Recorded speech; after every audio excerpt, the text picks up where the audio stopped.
दोस्तों नमस्कार, बहुत बहुत स्वागत है आप सभी का और मैं हूं संदीप पाल।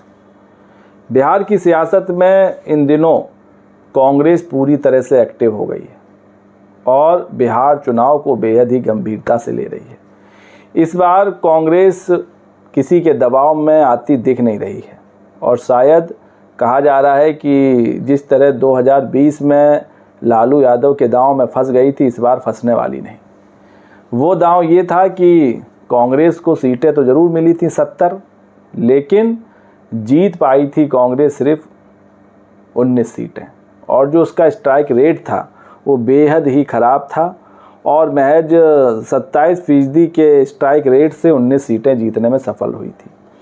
और महागठबंधन 110 सीटें जीतकर बहुमत के एकदम नज़दीक था। जो बहुमत का आंकड़ा है वो 122 है 243 सीटों के हिसाब से, और सिर्फ 12 सीटें पीछे था। और जो महागठबंधन की सरकार नहीं बन पाई थी 2020 में, उसकी अहम वजह कांग्रेस को माना गया था, उसी को कसूरवार मांगा गया था, क्योंकि कांग्रेस को 70 सीटें दी गई थी और जीती थी सिर्फ 19 सीटें। तो हार का ठीकरा या कहें सरकार नहीं बन पाने का ठीकरा फोड़ा गया था कांग्रेस के सिर पर। तो उसी बात से सीख लेते हुए इस बार कांग्रेस ने बनाया है मिशन 50। मिशन 50 मतलब बिहार में कांग्रेस ने ठाना है कि 50 सीटें जीतने का लक्ष्य है। हालांकि ये टास्क आसान होगा नहीं। बिहार की सियासत में जो कांग्रेस का सबसे अच्छा परफॉर्मेंस रहा है वो रहा है 1995 का, जब वो 29 सीटों पर जीती थी। और इसके बाद जो बेस्ट रहा है वो 2015 में, जब वो 41 सीटों पर लड़ी थी और 27 सीटें जीतने में कामयाब हुई थी। तो 2015 में कांग्रेस का प्रदर्शन काफ़ी अच्छा था। 50% से भी ज़्यादा उसका स्ट्राइक रेट था, 60 के करीब था और 27 सीटें जीती थी। लेकिन 2020 के चुनाव में लालू यादव ने सीटें तो उनको थोक के भाव दे दी, 70 सीटों पर जाओ चुनाव लड़ो। लेकिन इसमें जो सीटें दी गई थीं वो ऐसी सीटें थीं जिन पर जो प्रभुत्व या कहें दबदबा एनडीए का था, जेडीयू का था या बीजेपी का था। इसी वजह से कांग्रेस को कई सीटों पर हार का सामना करना पड़ा। तो इस बार कांग्रेस ने कहा है कि एक तो वो सीट भी लेंगे, 70 से कम नहीं लेंगे, और दूसरी बात ये कि इस बार कोई भी ऐरी गैरी सीट नहीं लेंगे। सीट का विश्लेषण किया जाएगा, देखा जाएगा कि वो सीट कांग्रेस के हिसाब से, उनकी विचारधारा के हिसाब से या उनकी पार्टी का वहाँ कितना प्रभुत्व है, कितनी मजबूत है, उस हिसाब से सीट लेगी। इस बार थोक के भाव सीट नहीं लेने वाली कांग्रेस, क्योंकि जो पिछली बार 70 सीटें मिली थीं उनमें से 45 ऐसी सीटें थीं जहां पिछली बार चुनाव हार गई थी, और 70 में 67 सीटों पर जो 2019 में लोकसभा चुनाव हुए थे उसमें एनडीए ने लीड किया था। तो कहीं ना कहीं वो जो सीटें दी गई थीं उस पर एनडीए का प्रभुत्व था या एमडीए का दबदबा था, जिसके चलते कांग्रेस को हार का सामना करना पड़ा। तो कांग्रेस को 70 सीटें देकर लालू यादव ने महागठबंधन की दूसरी बड़ी पार्टी तो बना दिया, लेकिन जो रिजल्ट आया, जिस वजह से महागठबंधन की सरकार नहीं बन पाई, महज 12 सीटों से पिछड़ गई, उसके लिए फिर कसूरवार भी कांग्रेस को ठहराया गया और पार्टी विलेन बन गई। तो इस बार कांग्रेस विलेन बनने की भूमिका में तो कतई नहीं आने वाली है। इसलिए वो सीटों की डिमांड के साथ साथ ऐसी सीटों को लेना चाहेगी जहां कांग्रेस का प्रभुत्व हो, कांग्रेस की सियासी ज़मीन हो। वहीं इसके उलट जो लेफ्ट दल थे, वाम दल थे, उनको 29 सीटें दी गई थी और वो 16 सीटें जीते थे।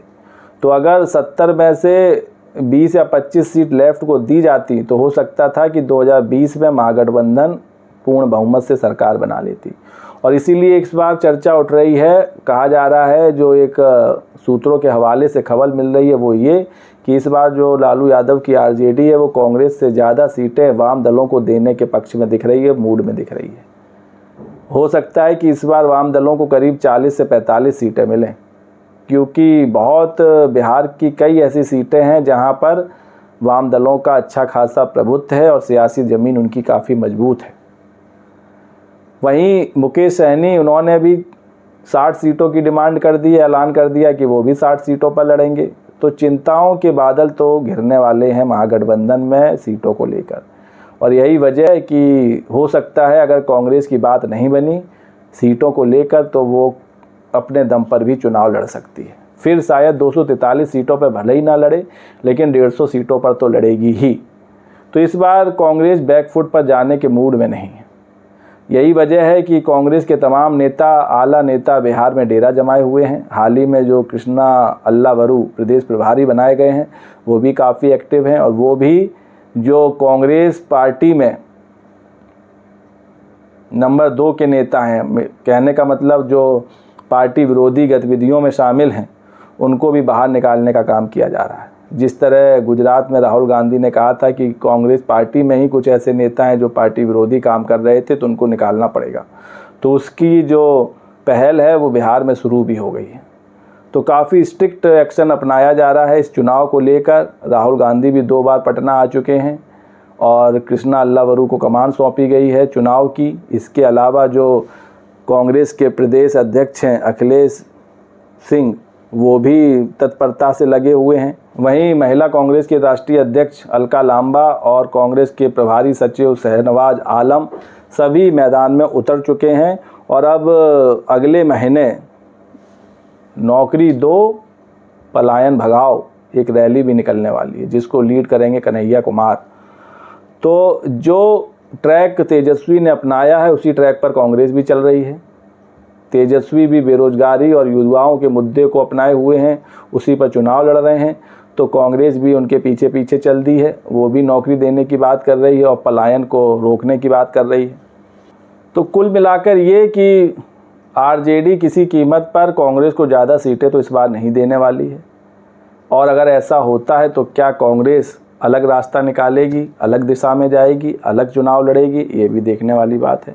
लेकिन कांग्रेस इस बार झुकने वाली नहीं है। उसका जो मिशन है 50 उसको पूरा करने में लग गई है, और इसके लिए पार्टी जी जान से बिहार में जुट भी गई है। तो दोस्तों, आपको क्या लगता है, क्या कांग्रेस महागठबंधन से अलग होगी? क्या कांग्रेस महागठबंधन का साथ छोड़ देगी?